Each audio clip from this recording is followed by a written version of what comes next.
Students, आज हम चालू कर रहे हैं हमारे इंग्लिश का पोएम टू जिसका नाम है जियोग्राफी लेसन। पोएम का नाम ही है geography lesson.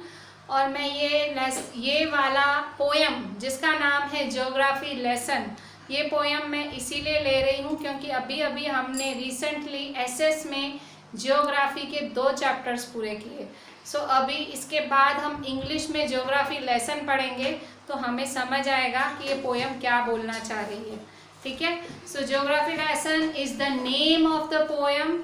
It is on the 34 page of your text book. English text book के 34 पेज पे है और इसका आपकी हनी ड्यू बुक के, ठीक है, हनी ड्यू बुक के आपके 34 पेज, जो कि आपकी इंग्लिश की टेक्स्ट है, उसके 34 पेज पे है। Geography lesson poem Zulfikar Ghosh ने लिखी है। जुल्फिकर घोष, ठीक है। अच्छा, ये पोयम इन्होंने एक्चुअली, आप सोचोगे कि भाई जो पोएट है उसने ये सब्जेक्ट क्यों चुना, पोयम का जो सब्जेक्ट होता है, तो ऐसे पोएट्स क्या चुनते हैं भाई, प्यार और हेट्रेड, ऐसे सब्जेक्ट्स पोएट्स चुनते हैं। इन्होंने ऐसा सब्जेक्ट ज्योग्राफी, ऐसा कैसा उन्होंने सब्जेक्ट चुना है पोयम लिखने के लिए। सो ये सब्जेक्ट इन्होंने बहुत सोच के चुना है। इन्होंने लास्ट में वही हेट्रेड की ही बात की है। ज्योग्राफी लेसन में वो बता रहे हैं कि अगर आप ऊपर आसमान से अगर आप नीचे देखो 10,000 फीट जो ऊंचाई है आसमान से, 10,000 फीट आसमान से अगर आप नीचे देखो एक प्लेन में, सो नीचे आपको बिल्कुल अलग दिखेगा। मतलब आप रहते हो ज़मीन पे, पर अगर आप आसमान की ऊंचाई से ज़मीन पे देखो, 10,000 फीट की ऊंचाई से अगर ज़मीन पे देखो तो आपको ज़मीन अलग ही दिखेगी। ठीक है। फिर लास्ट में वो मेन पॉइंट पे आते हैं कि उन्होंने पोयम लिखी क्यों है। सो ये जो पोयम है इसमें बेसिकली अर्थ किस तरह से दिखेगा, ठीक है, आसमान से अर्थ कैसा दिखेगा वैसी है। ठीक है। सो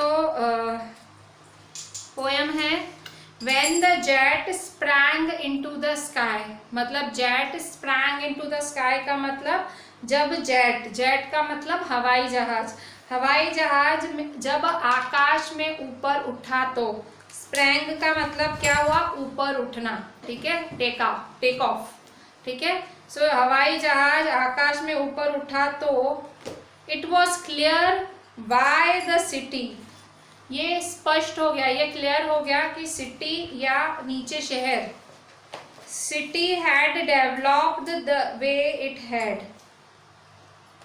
कि भाई ये सिटी जैसी है वैसी क्यों है, ये जो हमारी सिटी है, जो शहर है, वो जैसा है वो वैसा क्यों है। Seeing it scaled 6 inches to the mile, ठीक है। फिर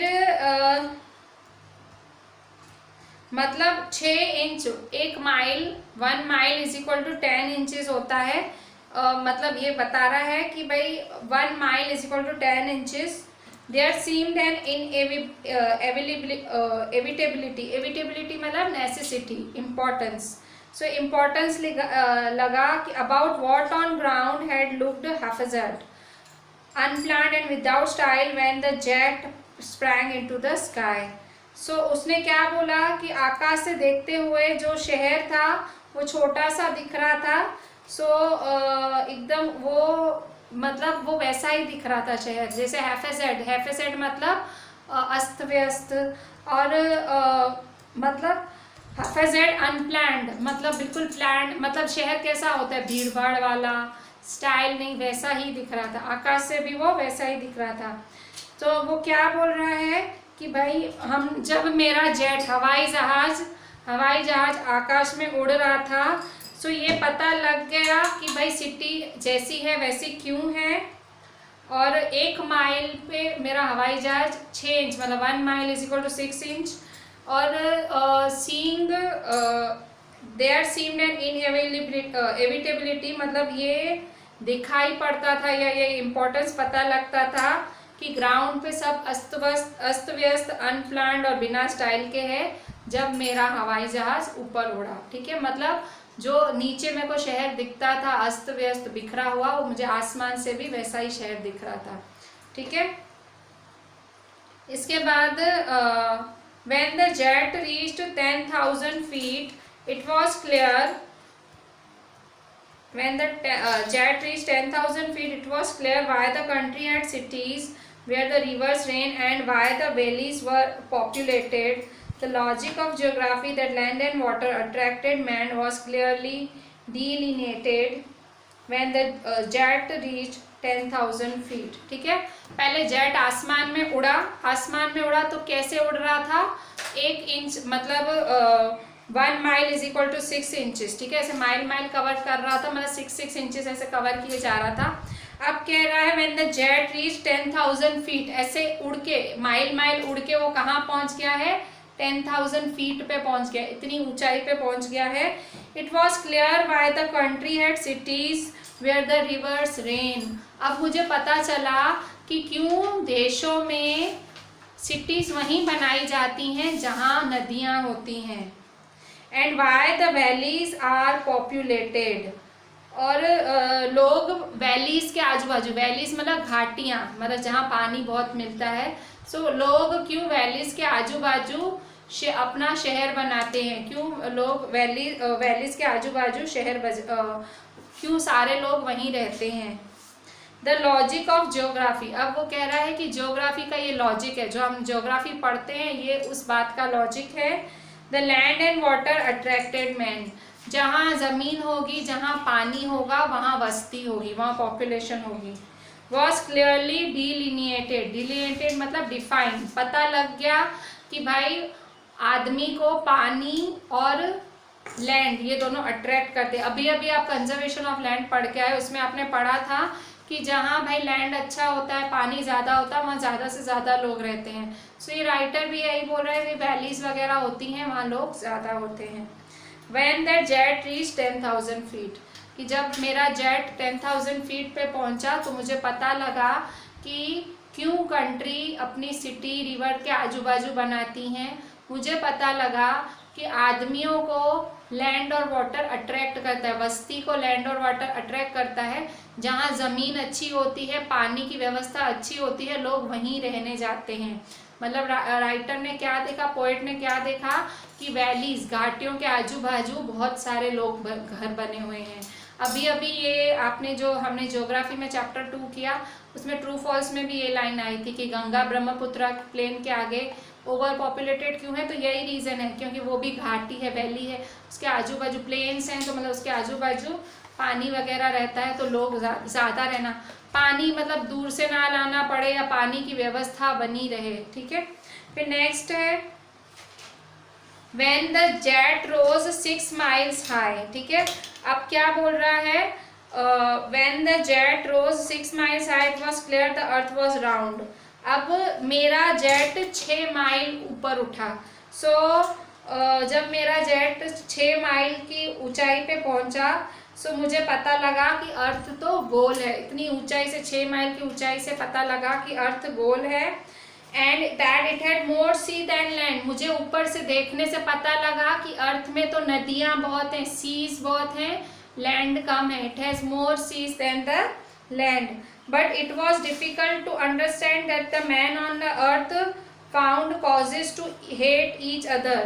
पर मुझे समझ नहीं आता है ये देख के कि जो अर्थ पे मैन है, जो अर्थ पे इंसान है, उसने अपने एक दूसरे से नफरत करने के बहाने कैसे ढूंढ लिए हैं। To build walls across cities and to kill from that height it was not clear Y.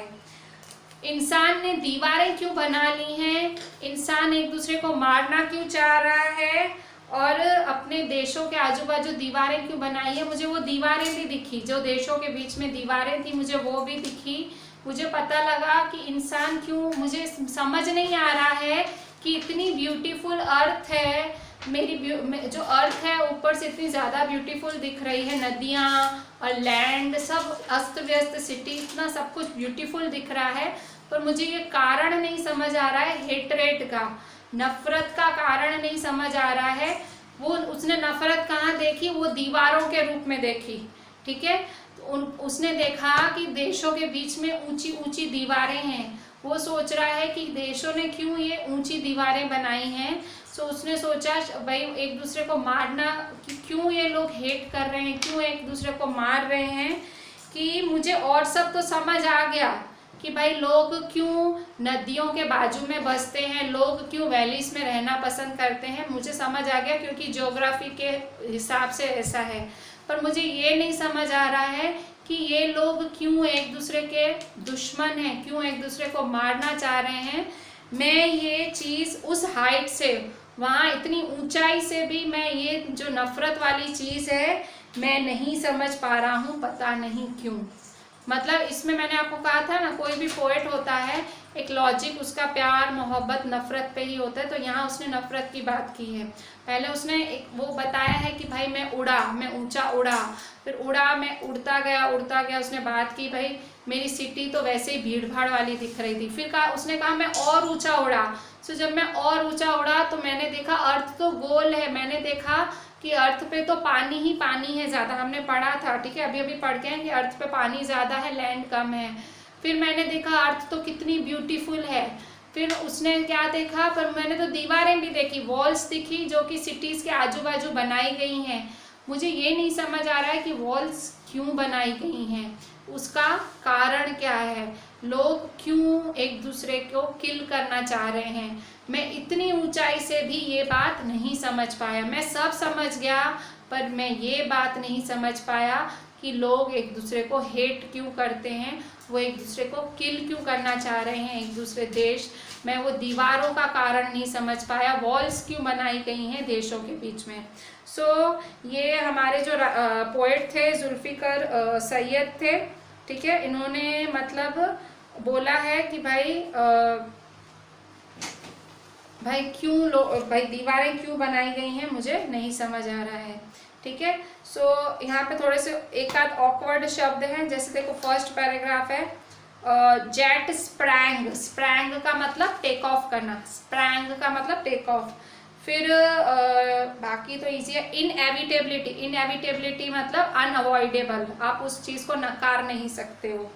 फिर है हैफेजेड, हैफेजेड का मतलब तो आपको पता ही होगा, कोई प्लान नहीं, विदाउट एनी प्लान। फिर सेकेंड पैराग्राफ में है, सेकेंड पैराग्राफ में सारे जो वर्ड्स हैं बिल्कुल इजी हैं। फिर थर्ड पैराग्राफ में भी, थर्ड पैराग्राफ भी फुल इजी है, ठीक है।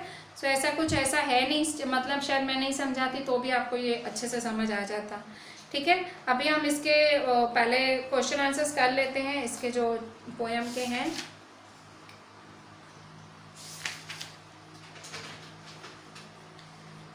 Find 3 or 4 phrases in the stanzas 1 and 2 which are likely to occur in a geographical lesson।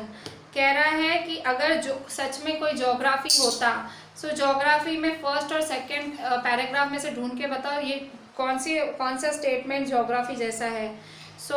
First में scaled 6 inches to the mile, मतलब 1 mile is equal to 6 inches, ये तो geography हुई ना। पहले पैराग्राफ में है, फर्स्ट में है it scaled 6 inches to the mile, it scaled, ये आंसर है आपकी एक्सरसाइजेस के। फर्स्ट लाइन है फर्स्ट की, 3 और 4 फ्रेजेस ढूंढने हैं फर्स्ट और सेकंड में। ये फर्स्ट पैराग्राफ में it scaled 6 inches to the mile, it scaled 6 inches to the mile, ये क्या है फर्स्ट पैराग्राफ, ठीक है। फिर सेकंड में, सेकंड है वैलीज हैड सिटीज वेयर, फिर है why the valleys were populated, second line है वैलीज वर पॉपुलेटेड, सेकंड पैराग्राफ में है ना वैलीज वर पॉपुलेटेड। ये भी ज्योग्राफी वाला ही तो है क्वेश्चन, ज्योग्राफी में ऐसे क्वेश्चंस नहीं आते हैं। Third, land and water attracted man, ये भी ज्योग्राफी का क्वेश्चन है कि लैंड और वाटर जहाँ होता है वहाँ मैन होते हैं, land and water attracted man. ये 3 पॉइंट्स ज्योग्राफी वाली पॉइंट्स हैं, मतलब जैसे ऐसे लग रहा है जैसे ज्योग्राफी पढ़ रहे हैं,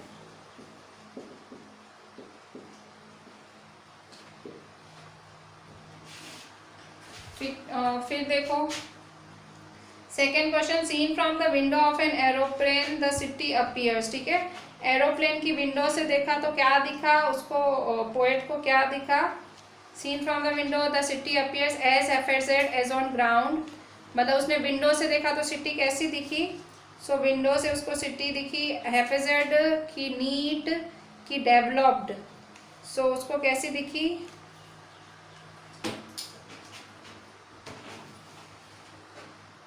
ठीक है। सो क्वेश्चन 2 का आंसर है seen from the window of an the city appears first as haphazard as on the ground, first as haphazard, कहीं से भी देखो हैफेजेड ही दिखेगी, मतलब राइटर ऐसा बोल रहा है, ठीक है। फिर third number, which of the following statements are examples of logic of geography, इसमें से ज्योग्राफी किस किस में यूज की है, there are cities where there are rivers, ये लॉजिक है, ठीक है। सो फर्स्ट वाला इट इज एन एग्जाम्पल, ठीक है। फिर second, cities appears as they are not from 6 miles above from the ground, की सिटीज अलग दिखती है, वो नहीं है ज्योग्राफी का logic. Third, it is easy valleys are populated, ये ज्योग्राफी का लॉजिक है, ठीक है। So it is logic of geography, ठीक है। मतलब ज्योग्राफी, जो ज्योग्राफी हमारा सब्जेक्ट है जो एसएस में, सो ये उस ज्योग्राफी के हिसाब से ये लाइनें लिखी गई हैं। थर्ड भी उसके हिसाब से लिखी गई है, इट इज इजी, ये भी first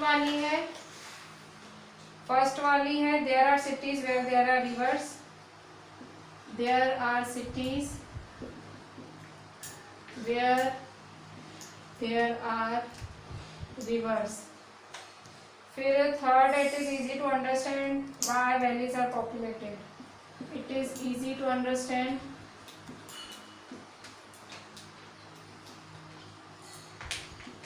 why valleys are populated।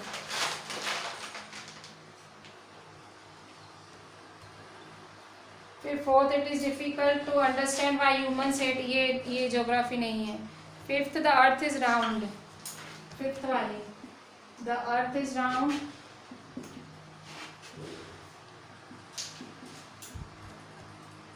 and it has more sea than land,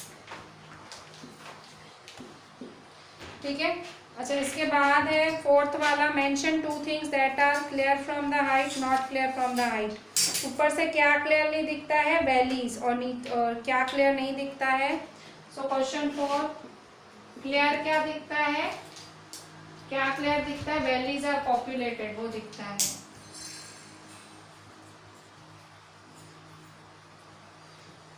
और नॉट क्लियर क्या है, क्या क्लियर नहीं दिखता,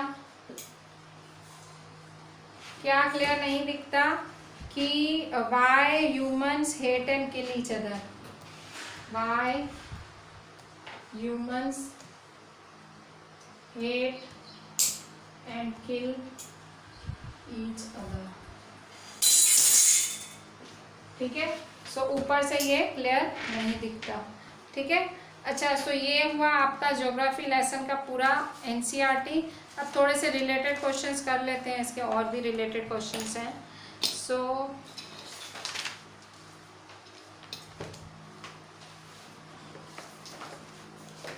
एक क्वेश्चन है, what did the poet learn about the cities from a height of 10,000 feet, poet ने क्या सीखा, ठीक है। What did the poet learn about the cities of the country from a height of 10,000 feet, 10,000 feet की height से उसने क्या सीखा पोएट ने कंट्री के बारे में। So answer, from a height, ये एक्स्ट्रा क्वेश्चन है, from a height of 10,000 feet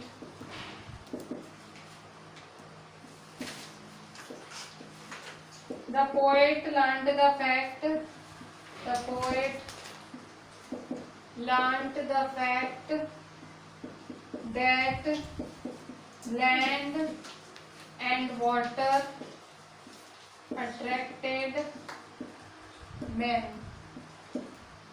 So cities are located near rivers and valleys are populated.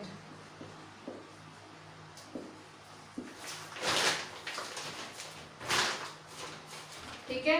So cities man किससे अट्रैक्टेड है? लैंड और वाटर से, और इसीलिए सिटीज जो रिवर्स और वैलीज के बाजू में होती हैं वहाँ उनमें भीड़ ज़्यादा होती है, उसमें लोग ज़्यादा रहते हैं. In what way a city from the ground is different from a city seen from the above. जो नीचे से सिटी है वो ऊपर से क्यों अलग दिखती है? सो क्वेश्चन है, क्वेश्चन है in what way a city seen from the ground is different from a city seen from above. कह रहा है जो आप नीचे से सिटी देखते हो और ऊपर से सिटी देखते हो तो डिफरेंट कैसे है. So a city seen from the ground looks haphazard unplanned. और सिटी को अगर ग्राउंड के ऊपर से देखोगे तो वो खैर डिफरेंट तो नहीं है, एक ही है. So a city when seen from the ground, a city when seen from the ground looks haphazard. ठीक है, नीचे से देखते हैं haphazard लगती है, पर अगर above the ground, ग्राउंड के ऊपर से देखोगे तो थोड़ी सी, ठीक है. A city when seen from the ground, अगर आप ग्राउंड से देखोगे तो हाफिज़ड दिखेगी, ऊपर से भी हाफिज़ड दिखेगी, पर territorial differences can not be seen. मतलब दीवारें नहीं दिखती हैं जब हम ग्राउंड पे होते हैं. सो टेरिटोरियल मतलब दीवारें, हमको जमीन पे दीवारें नहीं दिखती जो हम इंसानों ने बनाई हैं. Territorial differences can not be noticed, वो हम नोटिस नहीं कर पाते हैं. But from above the ground, the walls made by man can be seen easily. ठीक है, नीचे से भेदभाव नहीं दिखता है, नीचे से दीवारें नहीं दिखती हैं पर ऊपर से हमें दीवारें दिखती हैं. ठीक है, अब तो कुछ छोटे मोटे क्वेश्चन सॉल्व कर लेते हैं. From where did the poet have a look on the earth? Poet ने अर्थ कहाँ से देखी? From where do the poet have a look on the earth? Poet ने अर्थ को कहाँ से देखा? सो पोएट ने अर्थ को जेट से देखा.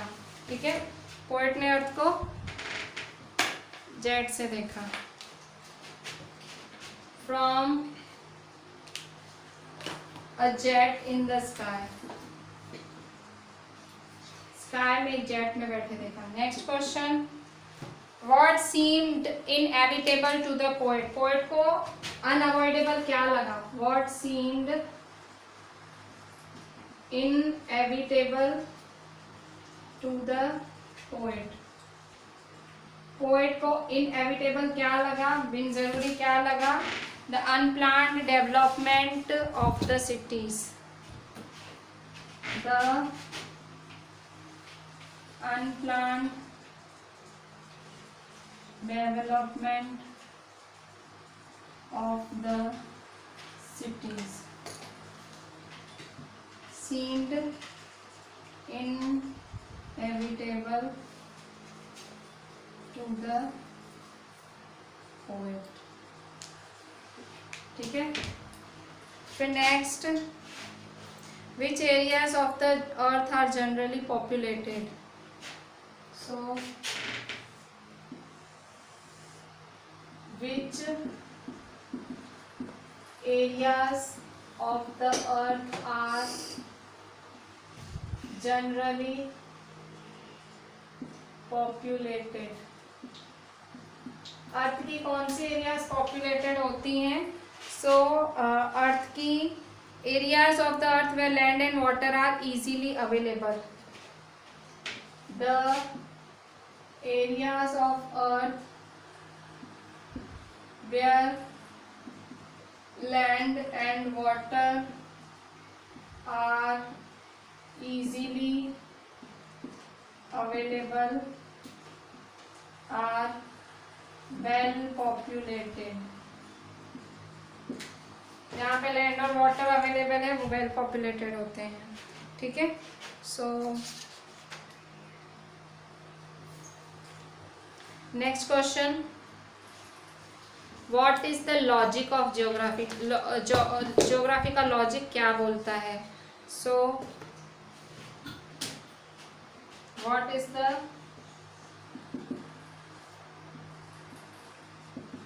Logic of geography. जियोग्राफी का लॉजिक क्या बोलता है.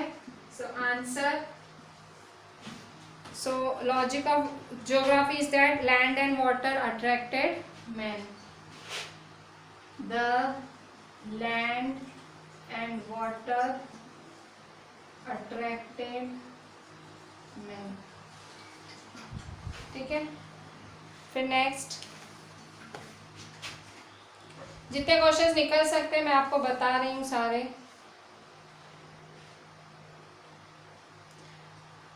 Who hate and kill each other and why?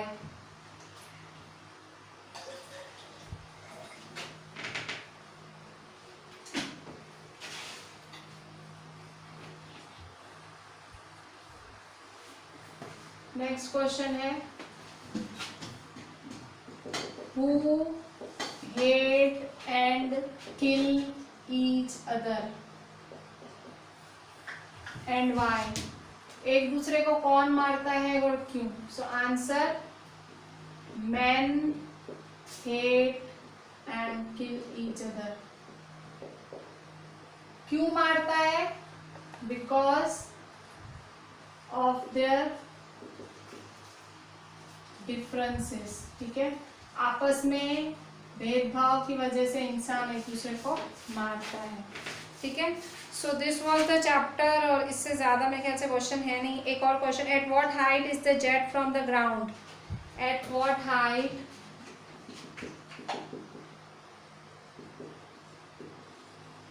Is the